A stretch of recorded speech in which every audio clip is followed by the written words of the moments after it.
Hello students, welcome again to our channel Sun physics. ये आपका NTSC का electricity chapter का थर्ड पार्ट है। तो इससे पहले के जो दो पार्ट हैं उसमें हमने बेसिक इलेक्ट्रिसिटी क्या होती है, थोड़ी सी इलेक्ट्रोस्टैटिक्स, इलेक्ट्रिक फील्ड, फोर्स और current, charge, resistance, Ohm's law, यहाँ तक कवर किया है। अगर आप लोगों ने वो वीडियोस नहीं देखी हैं तो उन दोनों वीडियोस के लिंक इसके डिस्क्रिप्शन बॉक्स में हैं, आप उनको विजिट करिए और उसके बाद इस वीडियो को देखिए। और जो लोग वो वीडियो देख चुके हैं वो यहाँ से कंटिन्यू कर सकते हैं क्योंकि उनकी समझ में ये ईजिली आ जाएगा।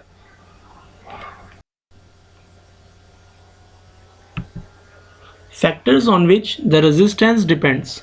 सबसे पहले ये देखिए कि जो रेजिस्टेंस है वो लेंथ पे डिपेंड करता है। अगर लेंथ ज़्यादा होगी तो रेजिस्टेंस ज़्यादा होगा, लेंथ कम होगी तो रेजिस्टेंस कम होगा। ऐसे ही अगर एरिया ज़्यादा हुआ तो रेजिस्टेंस कम, एरिया कम तो रेजिस्टेंस ज़्यादा, यानी कि एरिया के रेजिस्टेंस इन्वर्सली प्रोपोर्शनल होता है। तो R inversely proportional to area. इन दोनों इक्वेशंस को कंबाइन करें तो R proportional to L by A. अब इस प्रोपोर्शनल की जगह हम इक्वल टू लिखना चाहते हैं तो एक कांस्टेंट आ जाता है। यहाँ ये जो कांस्टेंट आता है एल बाई ए के साथ, इसे हम रो कहते हैं। दिस इज कॉल्ड रेजिस्टिविटी और specific resistance of the material of conductor. इसकी यूनिट होती है ओम मीटर, या फिर इसे सिंबॉलिकली हम ओम का सिंबल लेते हैं, मीटर के लिए एम ले लेते हैं, ohm metre. The symbol, this symbol is called rho. It is the resistivity of the material of the conductor. Conductor बोलेंगे तो इसका मतलब अगर कंडक्टर की लेंथ बढ़ेगी तो रेजिस्टिविटी बढ़ जाएगी, एरिया कम होगा, ज़्यादा होगा तो रेजिस्टिविटी चेंज हो जाएगी। ध्यान रखिए ये मटेरियल पे डिपेंड करता है, ये लेंथ या एरिया पे डिपेंड नहीं करता। अगर मैं कह रहा हूँ कॉपर की रेजिस्टिविटी, तो चाहे मैं कॉपर की एक बारीक वायर ले रहा हूँ या मोटी वायर ले रहा हूँ, उसकी रेजिस्टिविटी वही रहेगी। Also called specific resistance. अब अगर इस फॉर्मूले के अंदर हम एल को भी 1 रख दें, ए को भी 1 मीटर स्क्वायर रख दें, और तो रो क्या हो जाएगा, आर के इक्वल हो जाएगा। यानी कि यहाँ से हमें डेफिनेशन बन जाती है कि अगर एक ऐसी रॉड जिसकी लेंथ 1 मीटर है, area of cross section 1 metre square है, तो उसका जो भी रेजिस्टेंस होगा वही उसके मटेरियल की रेजिस्टिविटी होगा। तो इस तरह से हम रेजिस्टिविटी को डिफाइन भी कर सकते हैं। देखिए क्वेश्चन करते हैं हम इस बेस पे जो हमने भी फॉर्मूला पढ़ा है। If a conductor is stretched such that its length becomes n times the initial length, the new resistance becomes n square times the earlier. कैसे? Why it is so? ऐसा होता कैसे है? अब देखिए, सपोज हमारे पास एक लेंथ L1 वाला और एरिया क्रॉस सेक्शन A1 वाला एक कंडक्टर है जिसका रेजिस्टेंस R1 है। तो उस फॉर्मूले के हिसाब से हमारे पास ये रिलेशन है R1 is equal to rho L1 by A1। इसे हम इक्वेशन नंबर 1 कह देते हैं। अब मान लिया जब हमने उसको स्ट्रेच किया तो नई लेंथ L2 हो गई, नया एरिया A2, तो नया रेजिस्टेंस R2। इसी तरह से इक्वेशन लिखी जा सकती है, इसको इक्वेशन नंबर 2 कह देते हैं। अब हम इक्वेशन नंबर 2 को 1 से डिवाइड कर देते हैं। क्या आएगा, R2 by R1 is equal to L2 by L1 A1 by A2। अब यहाँ पे A1 L1 A2 L2 के बराबर होगा। क्यों होगा? क्योंकि हमने वायर को स्ट्रेच किया है, उससे उसका वॉल्यूम नहीं बदला। हमने पढ़ा हुआ है जो सॉलिड हैं उनकी शेप चेंज हो सकती है पर वॉल्यूम चेंज नहीं होता। इसका मतलब जो वॉल्यूम पहले था वही वॉल्यूम अब है। तो पहले वाले वॉल्यूम को हमने A1 L1 कह दिया, एरिया इंटू लेंथ। नए वाला A2 L2, दोनों सेम रहेंगे।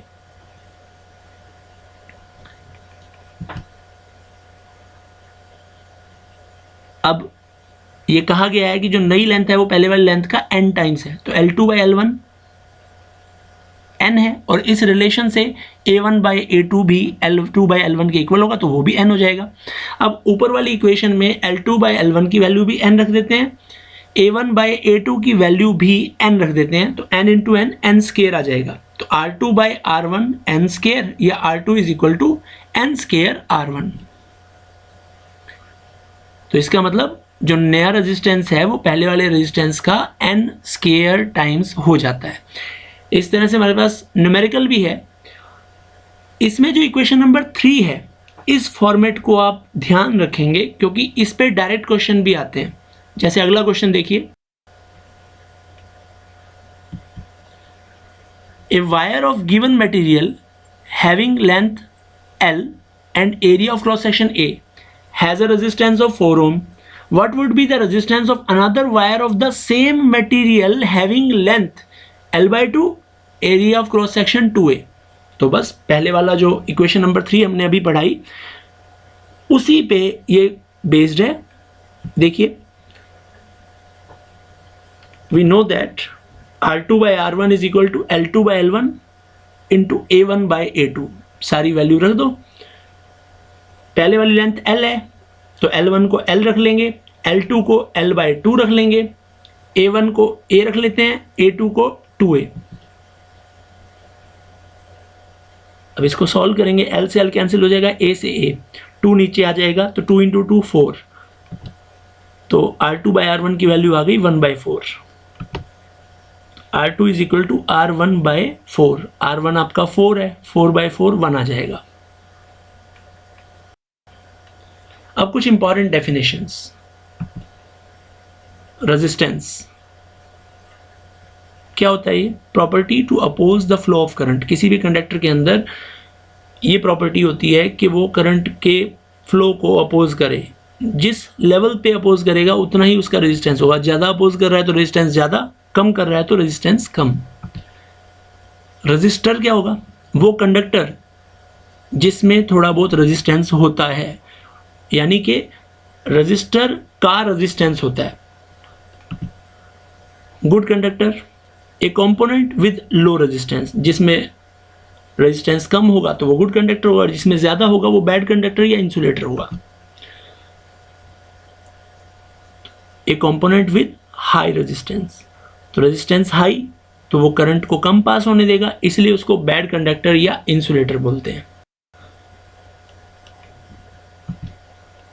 Next, rheostat, a device use to change the resistance in the circuit. इसको वेरिएबल रजिस्टर भी बोलते हैं। कई जगह हमें ज़रूरत होती है कि रेजिस्टेंस को ऊपर नीचे करना है एट द सेम वोल्टेज, तो हम रियोस्टेट लगाते हैं।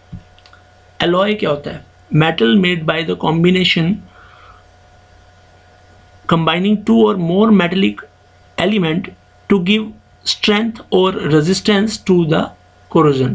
यानी कि जब हम मटेरियल्स को जंग से बचाने के लिए दो या उससे ज़्यादा मेटल्स को कंबाइन करके एक मटेरियल बनाते हैं, उसे एलॉय बोलते हैं।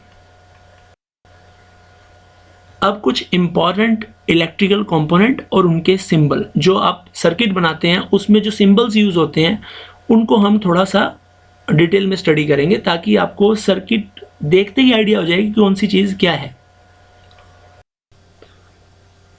अब ये हमारे पास वो ग्राफिकल सिंबल्स और उनके सर्किट डायग्राम हैं जो हम यूज़ करते हैं अपने सर्किट में। जैसे अर्थिंग करनी है तो ये सिंबल होता है अर्थ का। सेल का सिंबल ये होता है, एक बड़ी लाइन उसके बराबर में एक छोटी लाइन, इसको सेल कहते हैं। पॉजिटिव टर्मिनल बड़ी लाइन से शो होता है, नेगेटिव टर्मिनल छोटी लाइन से शो होता है। अगर हमारे पास कई सारे सेल्स हों जिसको हम बैटरी बोलते हैं, combination of cell is known as battery, तो कई सारे एक साथ लगा दिए। उसके बाद करंट की सप्लाई दो तरह की होती है, एक डायरेक्ट करंट सप्लाई और एक अल्टरनेटिंग करंट सप्लाई। तो डायरेक्ट करंट के लिए हम इस तरह का सिंबल यूज़ करते हैं, पॉजिटिव और नेगेटिव दिखाते हैं। अल्टरनेटिंग करंट के लिए ये जो दो सर्कल्स थे उनके बीच में इस तरह का सिंबल आता है। स्विच ऑन ऑफ करने के लिए काम आता है, वो इस तरह से दिखाते हैं। जंक्शन ऑफ कंडक्टर्स, जहां पे दो वायर कनेक्ट कर रही हैं आपस में, वो पॉइंट इस तरह से दिखाते हैं। One wire crossing other, no electrical connection. अगर दो वायर एक दूसरे के ऊपर से जा रही है लेकिन वो आपस में कनेक्ट नहीं हो रही, तो ये दो तरीके हैं उनको रिप्रेजेंट करने के। उसके बाद फिलामेंट लैंप या फिर बल्ब, वो इन दो तरीके से रिप्रेजेंट किया जाता है। Next is volt meter. हमने ये पढ़ा था कि वोल्टेज मेजर करने का जो डिवाइस होता है या पोटेंशियल डिफरेंस मेजर करने का जो डिवाइस होता है उसे वोल्ट मीटर कहते हैं, और ये उसका सिंबल होता है। करंट एमीटर से मेजर करते हैं, ये उसका सिंबल है। उसके बाद गैल्वेनोमीटर, ये अभी आपने इस लेवल पे नहीं पढ़ा है। Galvanometer is a low range ammeter आप कह सकते हो। ये करंट को डिटेक्ट करने का काम आता है या बहुत स्मॉल करंट को मेजर करने का काम आता है। बस थोड़ा सा फर्क आएगा, ए की जगह जी लिखा जाएगा या फिर ये एरो सिंबल आएगा सेंटर में। ये गैल्वेनोमीटर का रिप्रेजेंटेशन है। सेमीकंडक्टर डायोड, ये भी अभी आपके सिलेबस से ऊपर की बात है। इलेक्ट्रोलाइटिक सेल या वोल्टामीटर, वोल्टमीटर और वोल्टामीटर दो अलग चीज़ें हैं, तो इन्हें मिक्स मत करें। नेक्स्ट इज फ्यूज़, घरों में डोमेस्टिक सर्किट में सेफ्टी पर्पज़ के लिए इसका यूज़ होता है। जब भी हाई करंट आता है तो वो किसी अप्लाइंसेस को डैमेज ना करे, इसलिए मेन सप्लाई में फ्यूज़ लगाया जाता है। फिक्स रजिस्टर, दो तरीके हैं इसको शो करने के, एक तो ये बॉक्स सा बना देते हैं और एक ये इस तरह का जिगजैग फॉर्मेशन। वेरिएबल के लिए आपको क्या करना है, ये जो ऊपर वाले हैं उनमें सिर्फ एरो लगा देना है। ये electric motor, loud speaker, transformer और जनरेटर, ये कुछ इंपॉर्टेंट सिंबल हैं जो आपके इलेक्ट्रिक सर्किट में जब आप बनाएंगे तो काम आएंगे। अभी जो हमने आगे सर्किट यूज़ किए हैं इसमें से कई कंपोनेंट यूज़ नहीं भी किए हैं, तो इट्स नॉट नेसेसरी कि आप सारे रिप्रेजेंट करें, लेकिन अगर किसी सर्किट में वो सिंबल यूज़ हुए हैं तो आपको उनका पता होना ज़रूरी है। कलर कोड ऑफ रजिस्टर्स, देखिए ये आपको एक्चुअल जो रजिस्टर होता है ना, जो मार्केट में अवेलेबल है, वो जो लेफ्ट में आपको नज़र आ रहा है उस तरह का है, और जो सर्किट में हम बनाते हैं सिंबल वो राइट में जो है उस तरह का है। ये जो लेफ्ट में एक्चुअल रजिस्टर है, इसमें देखिए कलर की 4 स्ट्रिप्स हैं। ये 4 स्ट्रिप्स डिज़ाइनिंग के लिए नहीं होती। ऐसा नहीं है कि आपने रजिस्टर बनाया अपनी मर्जी से कोई भी कलर उस पर कर दिया या नहीं किया, ऐसा नहीं होता। कलर से हमें उस रेजिस्टेंस की वैल्यू का पता चलता है, मीन्स वो रजिस्टर कितना रेजिस्टेंस होल्ड कर रहा है वो उसके कलर कॉम्बिनेशन से पता चलता है। अब कैसे चलता है उसको समझिए। सबसे पहले हर कलर का अपना कोड होता है, हर कलर का एक सीक्वेंस से कोड बनाया जाता है, उसके हिसाब से हम वैल्यू पुट करते हैं। जैसे ये हमारे पास कलर कॉम्बिनेशंस हैं, ध्यान दीजिए, black, brown, red, orange, yellow, green, blue, violet, grey, white. यहाँ पे आप देखिए जो कोडिंग दे रखी है वो 0 से लेकर 9 तक है। उसके बाद गोल्ड, सिल्वर और नो कलर, इसमें 5%, 10% और 20%। ये क्या चीज़ें हैं? ये है टॉलरेंस, यानी कि जो भी आपका रेजिस्टेंस इसके ऊपर वाले कॉम्बिनेशन से मिलके बन गया, यानी कि जो 3 स्ट्रिप्स हैं शुरू की, वो इन ऊपर वाले 10 कलर्स की होंगी। इन 10 में से कोई 3 कलर चूज किए जाएंगे according to the value of resistance, और उसके बाद वो रेजिस्टेंस उस वैल्यू से कितना ऊपर नीचे हो सकता है, यानी कि उसकी टॉलरेंस 5%, 10% या 20%, वो इन बाकी जो गोल्ड, सिल्वर या फिर नो कलर, यानी कि अगर 3 स्ट्रिप्स हैं तो हम फिर नो कलर कंसीडर करके चलते हैं। अब इन कलर का जो कॉम्बिनेशन है, मीन्स कौन सी कोडिंग क्या है, वो याद रखने के लिए हमने एक पैटर्न बनाया हुआ है। Black brown roads of your gate become very good when given silver colour. तो किस कलर का क्या कोड है उसके लिए आप ये लाइन याद रख सकते हैं।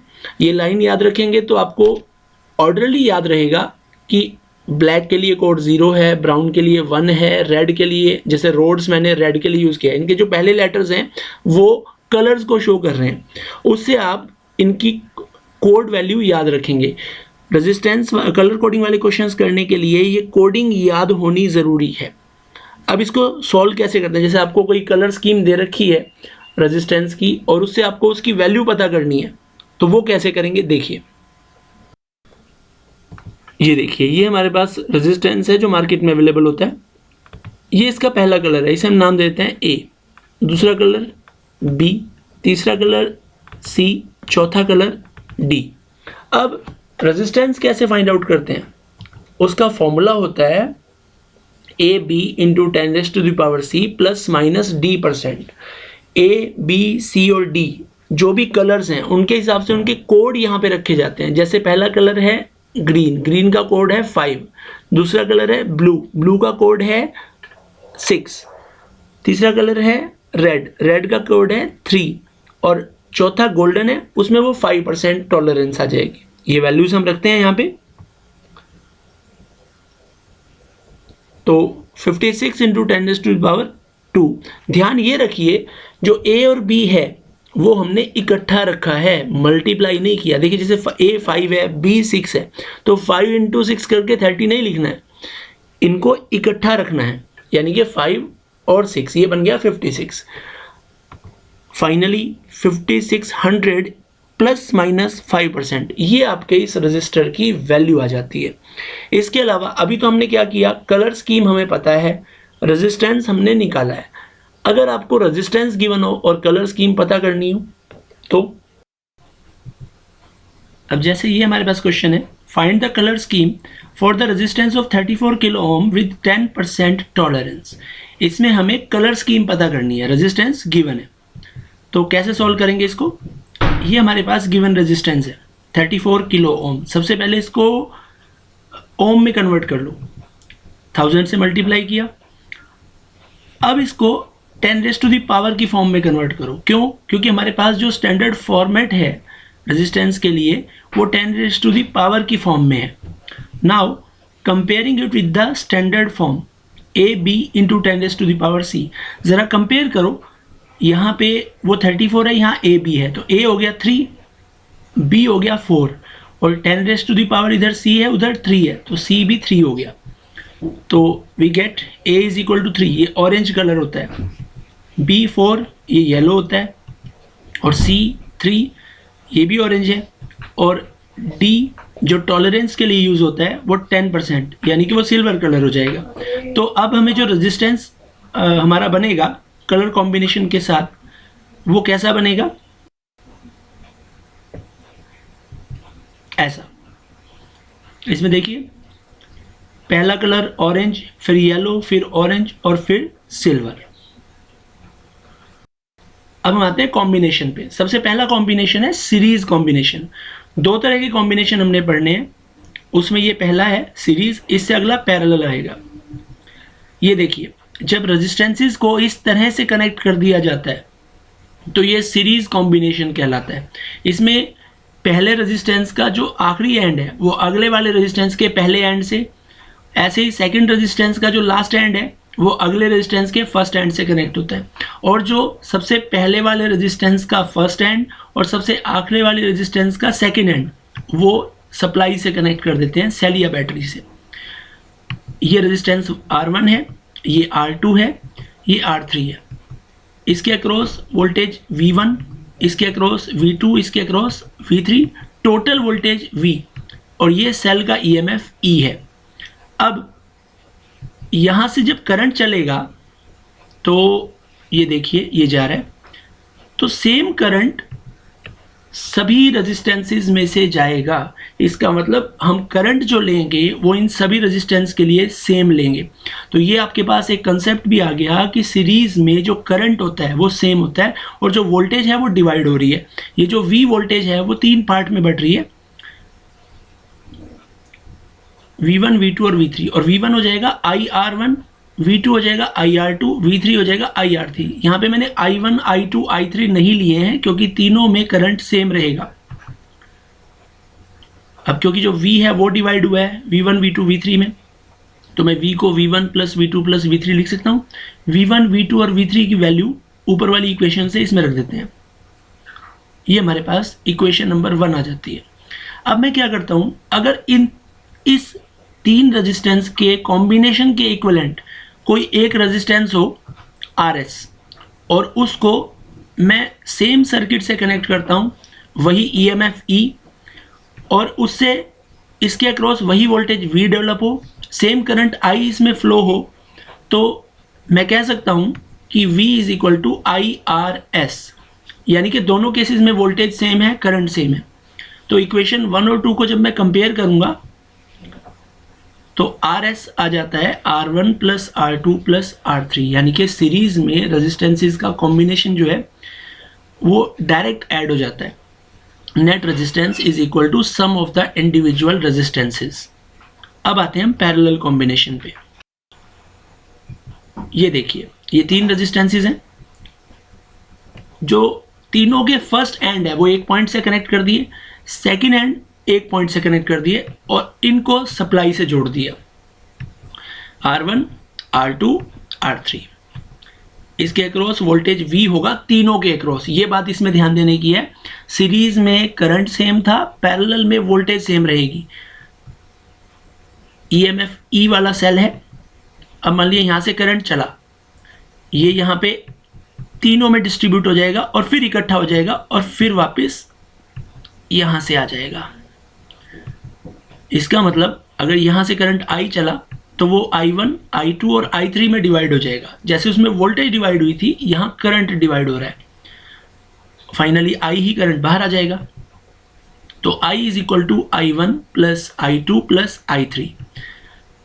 I1 V by R1, I2 V by R2 और I3 V बाय R3, क्योंकि तीनों में जैसे मैंने कहा वोल्टेज सेम रहेगा. अब ये I1, I2 और I3 की वैल्यू ऊपर रख देते हैं तो हमारे पास I इज इक्वल टू आ गया V by R1 plus V by R2 plus V by R3. ये इक्वेशन नंबर 1 आ जाती है. अब मैं क्या करता हूँ, इस सर्किट के इक्विवेलेंट एक और सर्किट बनाता हूँ. ये रेजिस्टेंस RP, वोल्टेज वही V, EMF E और करंट सेम I, यानी कि ये जो सर्किट है वो इस कॉम्बिनेशन का इक्विवेलेंट सर्किट कहलाएगा. RP जो है वो R1, R2, R3 का इक्विवेलेंट रेजिस्टेंस कहलाएगा. अब करंट भी सेम है, वोल्टेज भी सेम है, तो मैं लिख सकता हूँ I is equal to V by RP. Equation number 2. 1 और 2 को अगर हम फिर से इक्वल रखें तो मेरे पास क्या आ जाएगा, V by RP is equal to V by R1 plus V by R2 plus V by R3. ये R2 है, प्रिंटिंग मिस्टेक हो गया. V से V कैंसिल, तो रिजल्ट आ जाएगा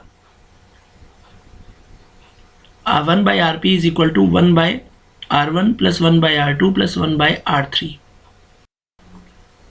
थैंक यू. आज के लिए इतना ही. आप इस सीरीज पैरेलल कॉम्बिनेशन को अच्छे से पढ़ें और कलर कोडिंग को अच्छे से क्लियर करें. इससे जो अगला वीडियो आएगा वो हम न्यूमेरिकल बेस्ड करेंगे. सीरीज और पैरेलल कॉम्बिनेशन वाले जो रेजिस्टेंसेज हैं उनका नेट करंट किसी ब्रांच में निकालना हो, नेट रेजिस्टेंस निकालना हो, इस तरह के क्वेश्चंस हम इससे अगली वीडियो में कवर करेंगे. Thank you. अगर आपको ये वीडियो अच्छा लगा तो please like, share and subscribe.